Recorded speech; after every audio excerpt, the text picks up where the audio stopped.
भोला बाबा के भोजन भांग के गोला। एक दिन महादेव गौड़ा मैया से कहे छथिन जे हे गौड़ा रानी आइ कनी ओहगर कर के भांग हमरा पीस के दिल। माता गौड़ा कहे छथिन आइ हमरा से भांग नहीं है पीस आइ हमर हाथ बड़ दुखाय रहल बड़ा कलाई में दर्द भ रहल। देखियो बड़ा सुंदर रचना छै। एक बार ताली बजा के सब आदमी बोले शंकर भगवान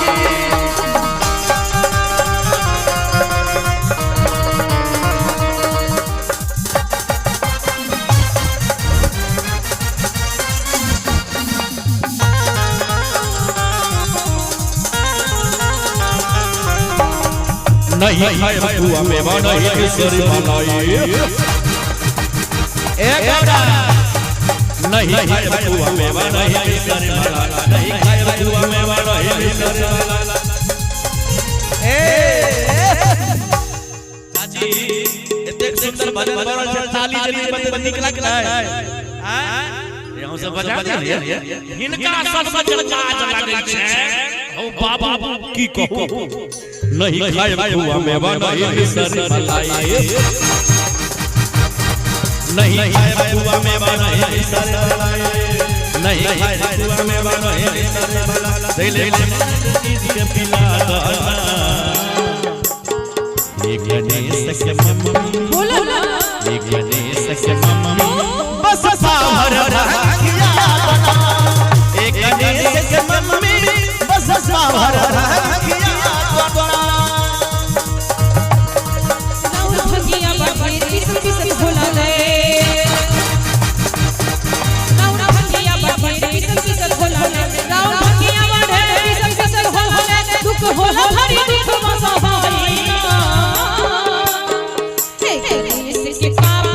बोला बोला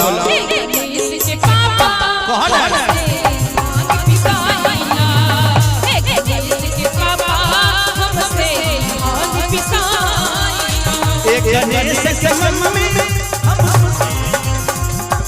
बोलो विभाजी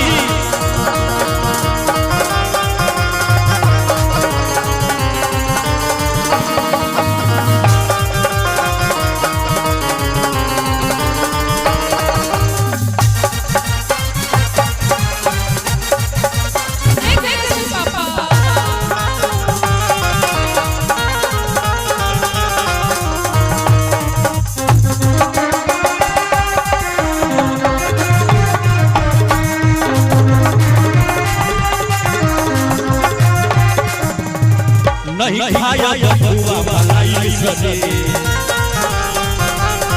नहीं चितवा से भंगिया के स्वाद बिसरे। सुनो हरे नहीं खाया बुआ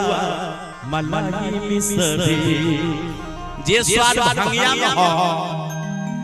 मिश्री में नहीं बा खुआ मलाई में नहीं बा अरे हमका तो भांग चाहिए भांग के कोला चाहिए। ताली बजा के एक बार मस्ती में अरे नहीं खाया बबुआ नहीं खाया बबुआ मलाई बिसरे नहीं चितवा से भंगिया के स्वाद बिसरे सुना बतिया हमार बिना भावे जजना रे सुना बतिया हमार बिना भावे जजना हमरा सामने से जल्दी हटा जाना एक गणेश के मम्मी बोलो ना एक गणेश के मम्मी बस सावर रखिया बना एक गणेश के मम्मी बस सावर रखिया बना।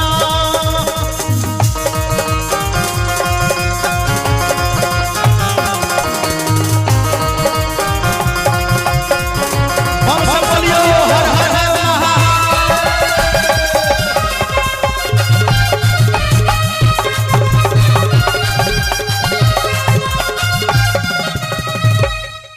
चाहे राजी हुई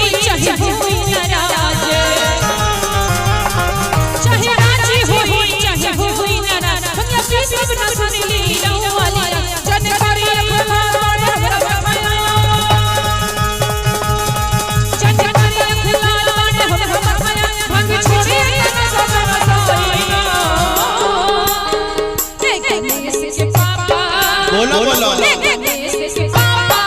हमसे भांग पिसाई ना हो गणेश के पापा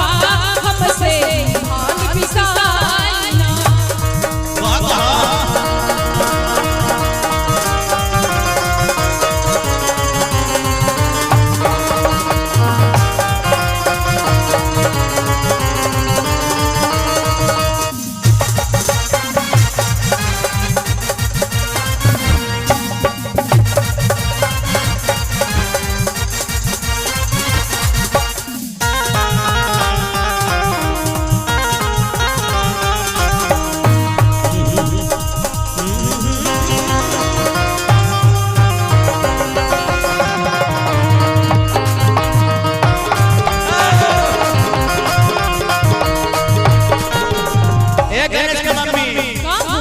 अच्छा भंगिया न देबो तो काका मल्ला काम मेहनत के काम बा जल्दी कर ए अच्छा भंगिया न देबो तो गाजा मल्ला हर काम मेहनत के काम बा जल्दी कर आ खोज जहां बाजिलो लेके मारिया बदम अरे बस 4 चिलम भर के कमादा एक चिलम से काम ना चली अरे 2 चिलम से काम ना चली आ 3 चिलम से काम ना चली राकेश जी क्या चिलम मारे छिए कितने यहां के डोज ताली बजा के आरती करे से भगवान की अच्छा भंगिया न देबो तो गाजा मलो काम मेहनत के काम बा जल्दी बोलो अच्छा भंगिया न देबो तो गाजा मलो काम मेहनत के काम बा जल्दी बोलो खोज कहावा चलो लेके अब हमारी सो खोज कहावा चलो लेके अब हमारी बस 4 चिलम भर के कमादा एक गणेश के मम्मी ए सतीश के मम्मी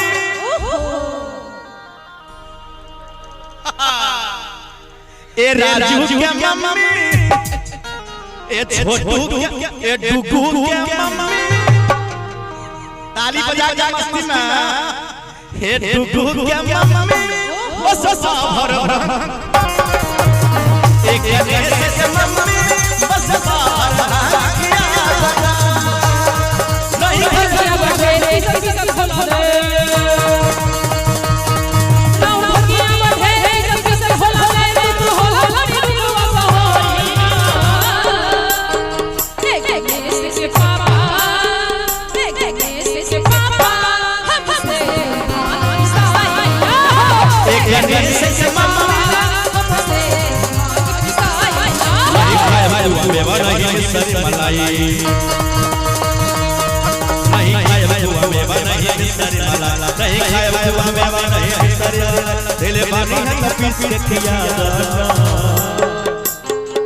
गणेश के मम्मी एक गणेश के मम्मी बस बाहर एक गणेश के मम्मी